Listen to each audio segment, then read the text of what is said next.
The Chicago Bears have a whole lot of competitions going on right now at training camp. And now with at least a few practices in the books, we have a better sense of where exactly this depth chart sits at a few key positions. You are Locked On Bears, your daily Chicago Bears podcast. Part of the Locked On Podcast Network, your team every day.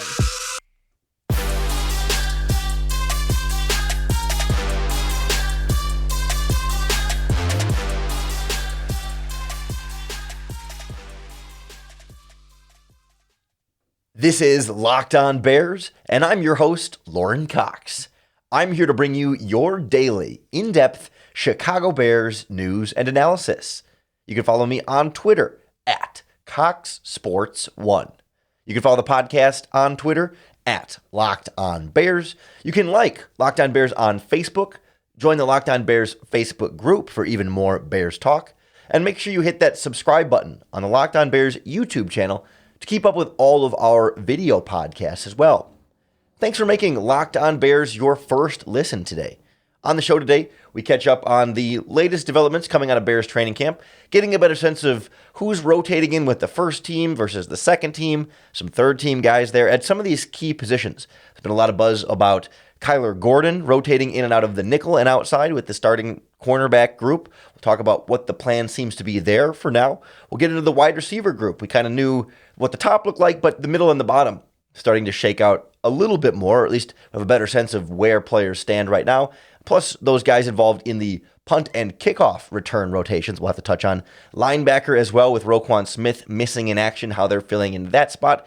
And now at least an injury on the offensive line and getting a better sense of some of the backups on the interior with all these young draft picks this season on day 3 of the draft. We're kind of finding out a little bit more beyond just the offensive tackle competition. And now, of course, the right guard being more solidified with Michael Schofield in the building as a free agent, Riley Reif in at left tackle as well. But I saw a lot of back and forth about Kyler Gordon at cornerback in particular. We knew, with him being the Bears' first pick in this draft in the second round, that he and Jaquan Brisker will be relied on as day one starters for this team. And once they drafted Kyler Gordon, defensive coordinator Alan Williams said at the time, they just wanted to stick Kyler Gordon on the outside at cornerback, let him learn that outside spot first and foremost, and then down the line, they could explore the possibility of moving him around a little bit and cross-training him across multiple positions. But the thought process straight from the coaching staff right away was, we're going to put him on outside, let him really learn that spot, and then figure it out from there. Well, evidently, they've reached the figure it out from there stage of the process. Not that Kyler Gordon has somehow already mastered the outside cornerback position in Matt Eberflus's defense, but they've opened the doors a little bit to trying him out in that nickel cornerback spot and rotating him around between the two. And there was some concern, I think, among Bears fans feeling like, we didn't draft this guy in the second round to be our nickel cornerback. We wanted this team to get that true starting outside cornerback opposite of Jalen Johnson. And I certainly don't think it's the case that the Bears want Kyler Gordon to play nickel full time or anything like that. But they do want to see what his skill set is in that spot, how quickly he might be able to pick up both at the same time, or if he does need to focus more purely on the individual outside position. As it was going through these first 2-ish days of Bears training camp practices, which have not had full pads on up to this point, what they would do is in the base defense, or in their base defense, it would be Kyler Gordon and Jalen Johnson, your two outside cornerbacks, because you only had 2 cornerbacks on the field. When they would go into the nickel and bring cornerback 3 onto the field, that's when Kyler Gordon would move into the slot, and they would bring Kindle Vildor in as the outside cornerback opposite Jalen Johnson. That's not to say that's how they handled it on every single snap. As with all of these positions, there is a lot of different rotating and getting different guys, different opportunities in different positions. But that's sort of the point of today's episode, right? Is getting a sense of where they are giving and which guys they're giving those opportunities to in what spots. Thomas Graham Jr. was not practicing. As of the time I'm recording this podcast, have not heard specifically as to why he was not seen or noticed at practice up to this point. So I don't at this time as I'm recording have an explanation for that. The news kind of moves quickly during training camp, and so maybe by the time that you're hearing this, we'll have more of a concrete explanation there. I'm not overly concerned, but perhaps his absence spurred some of the opportunity then for Kyler Gordon to get an extended look in the slot. Because throughout the offseason up to this point, the slot had been Tavon Young, who they signed as a free agent this offseason from the Baltimore Ravens, and then Thomas Graham rotating with him and competing for that top nickel cornerback spot. Instead, this time, Young did rotate in and was still kind of the go-to inside cornerback that wasn't Kyler Gordon. He was playing a lot with the twos, especially when Gordon was taking the one slot snaps. But they didn't have maybe perhaps the other guy in that rotation that they would want to give those Thomas Graham snaps to. Because Duke Shelley was rotating into the second team with, and Vildor was on the outside a lot. We saw Greg Stroman and Lamar Jackson get some second team reps at cornerback as well, playing some third team in there with Bo Pete Keys. So they're getting a lot of different guys involved at cornerback. And I think there is some value to getting Gordon some of those opportunities now when he's allowed to make mistakes, and the mistakes don't matter if he messes up a play. It's a training camp rep. Who cares? As long as they're careful to not put too much on a rookie cornerback. You don't want to ask him to do too much and detract from his learning and development as an outside cornerback just because you really want to try him as that inside slot cornerback. Because there's some value to where, say Kyler Gordon is on the outside and it's man-to-man coverage and his outside receiver goes in motion to the slot. If he's a little more trained in that slot role, he could follow that receiver in the motion instead of having to pass it off and exchange coverage responsibilities right before the snap. He could be, not that you would necessarily put him shadowing a receiver all over the field all game, but just give you some more options coverage-wise to let him move around if receivers go in motion and still be primarily that outside cornerback. So as long as you're not putting too much on his plate to the point where you're detracting from his ability outside, I think there's otherwise no harm and only room for potential benefit to have Gordon work some as that nickel inside slot cornerback. There's also concern about, do we want Kindle Vildor to be getting extended snaps? No. I think ideally you put your best cornerbacks on the field and when healthy. I think on paper your best cornerbacks are Jalen Johnson, Kyler Gordon, and Tavon Young as that slot cornerback. Thomas Graham is in that discussion, and Kindle Vildor is still developing and improving as a player as well and can get better and get to that point where maybe he could be one of the guys that you want to have on the field. But as of now, he's not. And so the more Gordon, Young, Johnson snaps that you could get, I think ultimately the better, but I have no problem with giving Gordon some of those slot opportunities as well. So there's a nice little clarity on how things are going so far, rotating in and around the cornerback position, but we got a better sense of who the real players are going to be at wide receiver for now, plus kickoff and punt return, interior offensive line, linebacker, and so much more coming up next on Locked On Bears. Football season is right around the corner, and our friends at betonline.net are going to be the fastest and easiest way to check in on all of your betting needs. You can put some money down on the Chicago Bears, their win total for this season, their odds to make the playoffs, some individual stat lines for Bears players on, the receiving yards for Darnell Mooney or the rushing yards for David Montgomery or passing yards for Justin Fields. You name it, BetOnline has something for everyone, not just football fans. It's the number one online source for odds, lines, and games from every sport, every league. Major League Baseball season in the thick of things. Looking ahead to basketball and hockey. You got golf tournaments, tennis, soccer, boxing, UFC, MMA fights, esports, so much more. BetOnline is your top resource for all the wagering information, live in-game betting scores. They've got you covered. Head on over to betonline.net today or use your mobile device to learn more about the action happening today. BetOnline, where the game starts.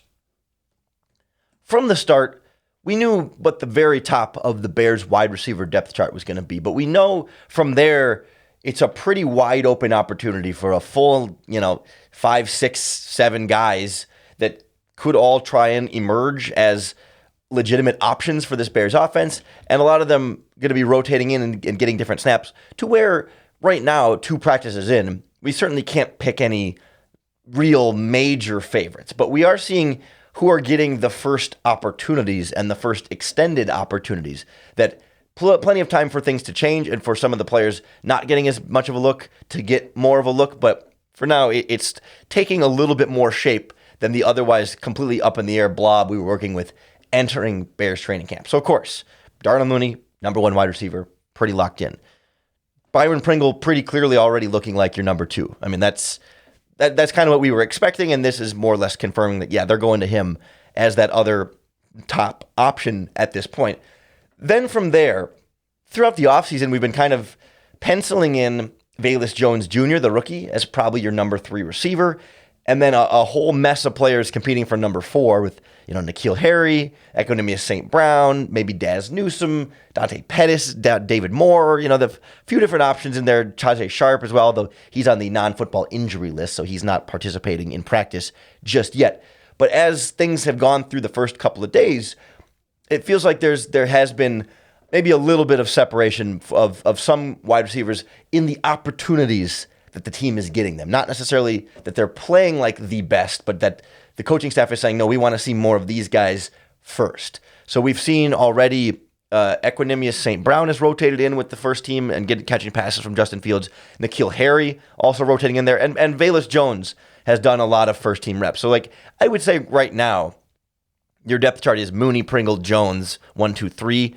And then N'Keal Harry is probably number 4 because a lot of the second team wide receiver reps have been Velus Jones and N'Keal Harry. So if you think of Mooney and Pringle as your 2 first team receivers, then it's kind of Jones and Harry as your 2 second team receivers. But of course, Equanimeous St. Brown, like I mentioned, was getting first team and second team reps. I mean, a lot of these guys, Dante Pettis was getting reps. Daz Newsome was getting reps. These guys do rotate frequently between the teams and the quarterbacks. Nathan Peterman and Trevor Siemian are throwing passes to these guys too, in addition to Justin Fields.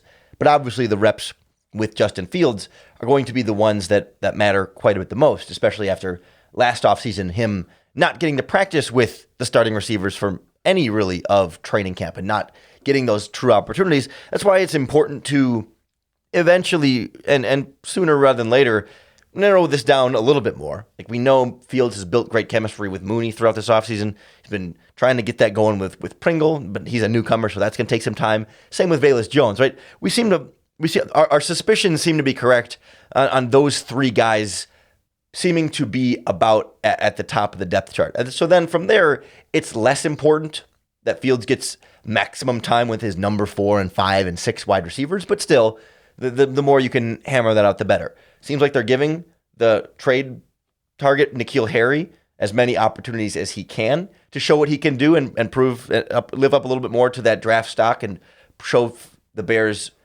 faith in him to be wise in trading for him. And Equanimeous St. Brown comes from Luke Getsy's offense, so there's an expectation, I think, that he's going to make the team and be some level of contributor somewhere on this roster. And then that leaves, the Dante Pettis's, the Daz Newsomes, and the David Moores of the world that feel like about another tier down. That's kind of how I'd separate it right now, is in those kind of tiers. Mooney, Pringle, Jones the top, then N'Keal Harry, Equanimeous St. Brown, and maybe Jones is sort of hovering between those 2 tiers.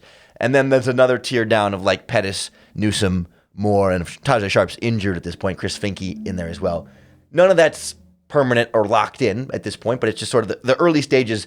That's how it seems to be shaping out. And I think more often than not, the coaching staff tends to have a pretty good idea at the beginning of training camp how things are going to play out. There's always room for surprises, but for the most part, I would bet things progress that way a little bit more. I will say for Dante Pettis, he's one of the guys that has been getting punt return opportunities. So they're looking at other ways that he might be able to impact this roster. But the other punt return rotation they had right now, Eddie Jackson has been a go-to punt return guy for them, along with Velus Jones. I would guess when the regular season comes around, it's going to be one of those 2 guys, barring some sort of trade or other outside addition of a punt returner. Jackson and Velus Jones have been kind of the 2 main names there, then with Dante Pettis, and then the other wide receiver, Chris Finke from the Chiefs, who they brought in this offseason. But Jackson and Jones seem to be the case there. And then on kickoffs, it's been Velus Jones, Byron Pringle, and Khalil Herbert, primarily as, again, I think probably one of those 3 are going to be your kickoff return guys. They've been getting a lot of the reps at practice. The rookie running back, Treston Ebner, also has been doing some kickoff returns out of Baylor, the 6th-round pick there. And then Simba Webster, who they brought in last offseason to be a potential return guy, I think from the Denver Broncos. He has also done some kickoff returns, but I'm not anticipating that he necessarily has a clear path to the 53-man roster right now. So Punt returner looks like Jackson or Jones. Kickoff return, Jones, Pringle, Herbert, some combination of the group, all ready and willing to do those kickoff return and punt return duties, in addition to what they're doing offensively or, in Eddie Jackson's case, defensively. But at least for a guy like Pettis or Finke or Ebner or Webster, that special teams value can go a long way toward them fighting for a roster spot, but I don't know that it's going to be enough to purely save their roster spot if they can't find more opportunities to contribute on offense. Don't want to completely ignore, the other guys on defense or some of the other guys on the offensive line that we haven't talked about either. We'll get at the current replacement plan for Roquan Smith, the temporary replacement plan for Roquan Smith, plus a replacement plan on the interior of the offensive line with Lucas Patrick having an injury at practice and getting more of a sense of who the guards and backup interior guys are going to be with Sam Mustipher stuck at one spot. Next on Locked On Bears.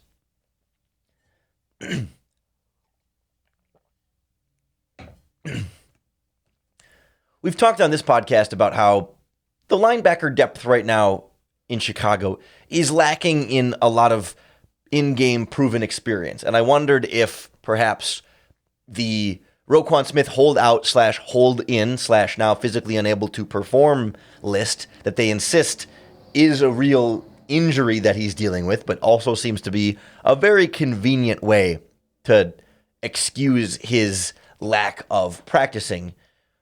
There wasn't an obvious path to where exactly this linebacker depth chart would play out from there. We know Nick Morrow is going to be the middle linebacker, Roquan Smith, weak side linebacker. I suspected that Joe Thomas would be the strong side linebacker in base defense, given that he brings the most starting experience of any of the backups on this roster. Was started for the Packers for a few years, and I think with the Texans a little bit in there as well, and the Cowboys for a couple of seasons.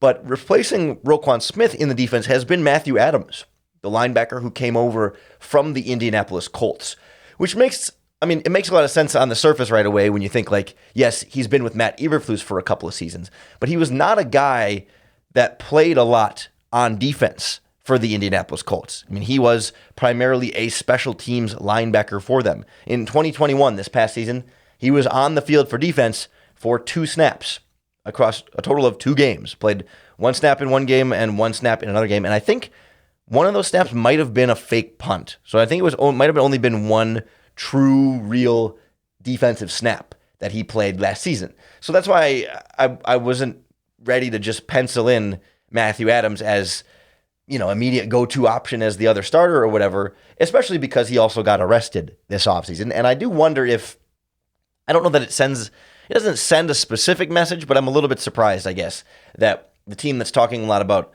culture and discipline and being responsible and all that stuff, not that they're rewarding Matthew Adams by making him the starter in Roquan Smith's place, but it almost feels that way. It's like, hey, you got arrested, but who cares getting the starting lineup? They said they were disappointed and upset about it, but it's not a huge deal. It's a minor arrest. It wasn't even like he was, putting anyone else in direct harm or anything. We don't have to get into the nuances of all that. It just was interesting that Adams was the one who goes in for Roquan at that weak side linebacker spot. Joe Thomas was playing then the strong side linebacker spot in base defense. So that more tracks with some of what I was thinking. When they had 3 linebackers on the field, it was Morrow in the middle with Joe Thomas and Matthew Adams next to him. They were rotating, Jack Sanborn in with the backups. The undrafted free agent was in there. And I think I saw Noah Dawkins, one of the free agent linebackers, brought in this offseason. Didn't see much of Caleb Johnson, and from what I was seeing out there, but it's a rotation with all these positions. But it seems like there's more faith in Matthew Adams in particular as a potential defensive player than I might have suspected going into camp. Looking through his career, in 2018, he was a 7th round pick by the Colts. Ended up playing about 200 snaps on defense that year, mostly in base defense rushing situations. 2019 played about 100 snaps, didn't play any snaps at all in 2020, and 2 snaps in 2021. So it wasn't like he was a guy that Matt Eberflus in Indianapolis was going to and saying, "You're my guy, I've got faith in you, let's get you out on the field," right? They always had and went to and looked for better options at linebacker on defense. He was a good special teams player for them, and sure, there's value there to bring him with it to Chicago, but not the guy I would have expected immediately to get extended linebacker snaps. And I still wonder if they might look to bring in some kind of other veteran with some experience there just for depth, not because you're concerned about Roquan or Nick Morrow, but just if there's an injury, do we want to rely on Matthew Adams as filling in for Roquan Smith would be a drastic drop-off there. I mean, it'd be a big drop-off for most players, but especially going from Roquan Smith to guy who barely has ever played defense in the NFL. You'd like to have a backup that maybe has played more defense in the NFL. That's the bigger issue there. But the Bears don't seem to have any qualms with going for much bigger opportunities for younger or inexperienced players. We're seeing that now on the offensive line as well, not just the starting lineup competitions that we talked about on yesterday's podcast, but with some of the other guys. So at practice on Thursday, the center, Lucas Patrick, left with an injury. He was walking fine under his own power. Didn't look to be a major thing. Again, at the time that I'm recording this, we haven't heard specifics about what that injury situation might be with Lucas Patrick. Who knows? It could turn out to be something bigger or it could not. But Lucas Patrick leaves. In comes Doug Kramer, the rookie 6th-round pick out of Illinois, the center that they just drafted this year. He fills in the starting lineup at center, and then they left Sam Mustipher at right guard because Michael Schofield, the free agent, still is getting up to speed and getting all set for training camp and all that stuff. So he's not really participating at any sort of full capacity. So it makes sense that you keep Mustipher at right guard because he's still competing in that spot. But then when they went to the second team, we kind of thought that Mustipher could still be the Bears' backup center if he's not their backup right, if he's not their starting right guard. But when they went to the second team, Mustipher stayed at guard, and Dieter Iselin, the former undrafted free agent from a couple of years ago out of Yale, who's been a practice squad guy the last 2 seasons in Chicago, he got the next reps at center. So your center depth chart was Lucas Patrick, Doug Kramer, Dieter Iselin. They're having Sam Mustipher exclusively play right guard. They really seem to want to get him locked into that position for now, at least, perhaps thinking, well, he knows center, so he doesn't need to jump over to center, and we can give those center reps to other younger centers that haven't played as many NFL snaps as Sam Mustipher. So I do understand that. But even the right guard thing, with Mike Schofield still getting back up to speed, the Bears were giving Ja'Tyre Carter, the 7th-round pick, some first-team reps ahead of Sam Mustipher at right guard. 7th-round pick out of Southern University, super small school, played a lot of offensive tackle there, but projects inside to guard. And the first snap was him at right guard. He then had a false start. They took him out. They put Sam Mustipher back in at right guard. But the fact that they're giving the 7th-round rookie first-team reps at right guard with Michael Schofield out says a lot about Ja'Tyre Carter. I'm not here to continue to dump on Sam Mustipher the way many Bears fans have, and I think largely justifiably so, but we don't need to hammer that home anymore. We all watched Sam Mustipher last season and can form our opinions on how he performed at that time. But with Schofield still out, I like the idea of getting all of these rookies, Doug Kramer, Ja'Tyre Carter, Braxton Jones, give them first team reps. Let them go against the big boys on the other side. See how they can handle it at this point, knowing that you have a veteran at tackle, at guard, and at center that will be assuming those roles week 1 as long as they're healthy, and you'll feel a lot more, solidified there. But give the young guys some reps, see what they can do, and I think a big boost for Ja'Tyre Carter's odds and probabilities to make the 53-man roster. Still think he's probably going to be a practice squad guy. Same with Zachary Thomas. Honestly, Doug Kramer may still be a practice squad guy as well, but the more reps, the more chance they have to show that they belong on this 53. We'll definitely keep close tabs on all of the different offensive line combinations, how they want to mix and match these players throughout training camp, not only at those positions, but we went through linebacker, wide receiver, cornerback, special teams as well. All your training camp updates are right here on the Locked On Bears podcast. So make sure you hit that subscribe button to keep up with all of our daily, in-depth Chicago Bears news and analysis. Thanks for making the Locked On Bears podcast your first listen each and every day. The Locked On Podcast Network is your team every day. We got Locked On Bulls, Locked On Cubs, got a new squad rolling through there, doing a great job getting things going during the thick of baseball season. Locked On Blackhawks, Locked On White Sox, so much more right here on the Locked On Podcast Network. So when you're done with this podcast, check out some of our other Locked On sports. Come back on Monday for more Locked On Bears, more training camp updates, and more opportunities to bear down.